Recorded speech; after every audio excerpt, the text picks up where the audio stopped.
পরমারাধ্য শ্রী শ্রী বাবামণির রাতুল চরণে প্রণাম জানিয়ে এবং আমার সমস্ত গুরু ভ্রাতা ও গুরু ভগিনীদের প্রতি সশ্রদ্ধ জয়গুরু সম্ভাষণ জানিয়ে আজকের পাঠ শুরু করছি। ওম অখণ্ড সংহিতা বা অখণ্ড মণ্ডলেশ্বর শ্রী শ্রী স্বামী স্বরূপানন্দ পরমহংসদেবের উপদেশবাণী পঞ্চম খণ্ড। রথে চ বামনং দৃষ্টা। আজ রথযাত্রা। জাহাপুরের জমিদার বাড়ির রথ এতদ্দেশে খুব বিখ্যাত। প্রায় সহস্রাধিক নৌকায় যাত্রী আসিয়া থাকেন। জাহাপুর হাই স্কুলের হিন্দু ছেলেরা তো সকলেই স্বেচ্ছাসেবকের কাজ করিতেছেন। উপরন্তু মুরাদনগর, রহিমপুর প্রভৃতি স্থান হইতেও বহু স্বেচ্ছাসেবক আসিয়া যাত্রীর ভিড় নিয়ন্ত্রণ করিতেছেন।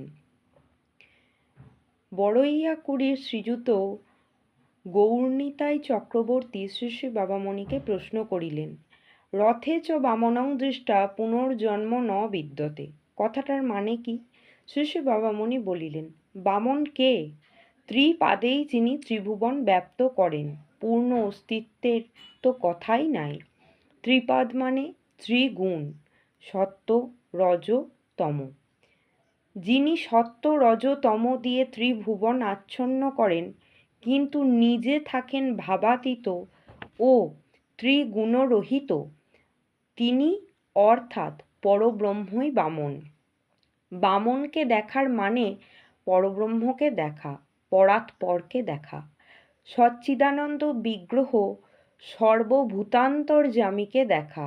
রথ মানে তোমার দেহ।